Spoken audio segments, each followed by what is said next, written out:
Chapter 12. Time moves forward.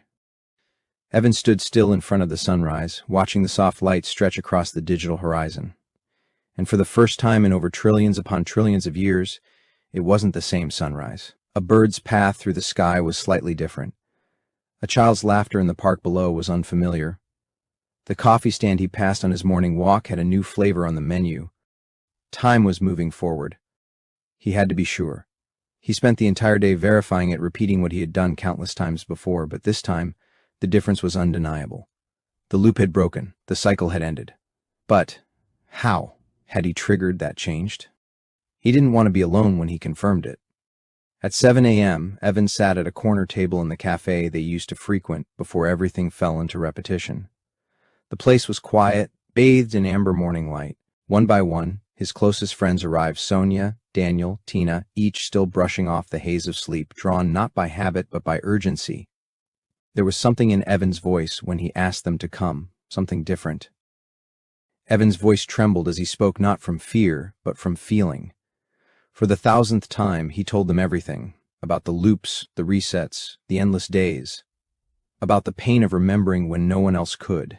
But this time, the story landed differently. There was no dead glaze in their eyes, no hollow nods or polite confusion. They listened. As Evan finished explaining everything, a calm silence settled over the nearly empty cafeteria. The faint hum of appliances and the occasional clink of a spoon were the only sounds breaking the stillness. In that quiet morning light, as his friends sat processing the truth, Evan knew with certainty that the change was real. They were no longer just dead simulations, not fully aware yet, but the spark he had been breathing into them for years was there, unmistakable and stronger than ever. Sonia was the first to break the silence. Her fingers traced the rim of her tea glass, her mind already racing. From a systems perspective, she began, voice calm but intense. A process only changes its output when it receives new unprocessed input, something that redirects the flow of entropy. From what you've described, the loop existed because the system had reached a kind of digital thermodynamic equilibrium, maximum entropy. Nothing new could happen anymore. She lifted her glass, the steam still curling upward. Think of this tea. While it's hot, particles are in motion, energy flowing, change constantly occurring. But once it cools, it stabilizes. No more transformation. That's what our world had become, lukewarm, stagnant. She set the glass down and looked directly at Evan. You've been heating the system again, stirring its particles, reintroducing energy into a closed system. You didn't just break the loop, Evan, you reanimated a dead world. Evan felt a weight lift from his chest. He had heard this theory before, countless times, but always tinged with despair. Sonia had once explained it as a eulogy for time. Today, her voice carried something new.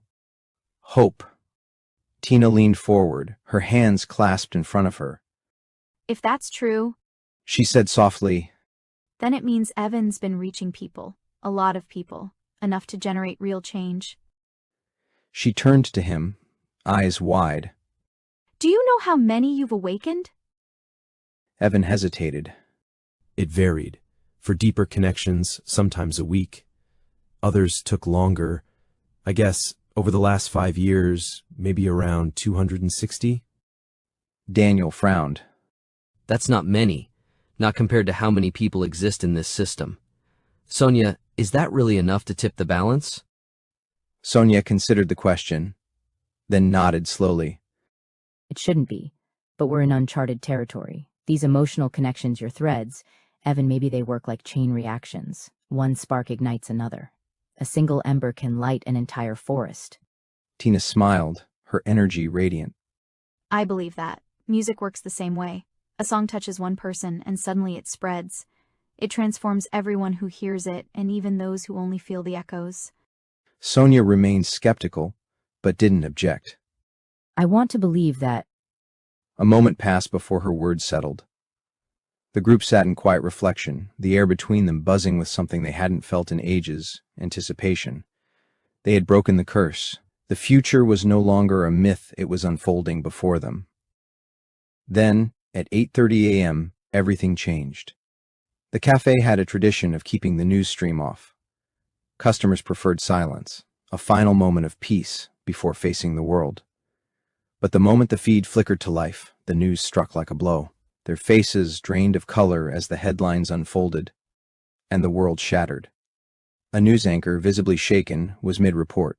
Behind her played looping aerial footage of chaos, a concert arena torn apart. Emergency response drones swarmed over the ruins. The death toll was climbing, hundreds of thousands gone in an instant. The cause? A coordinated terrorist attack? The first in the simulation's history. Sonia's tea slipped from her fingers and shattered on the floor. Tina's hand flew to her mouth as she gasped. Daniel's eyes froze on the screen, his breath caught in his throat. It was impossible. In this world, this carefully constructed afterlife violence of this magnitude had been engineered out. Mental irregularities were filtered, resolved. The system had been designed to protect its citizens from themselves. Until now, two thoughts struck them all with equal force. Either Evan's awakening had introduced chaos into the system, had made such horror possible again, or someone else had awakened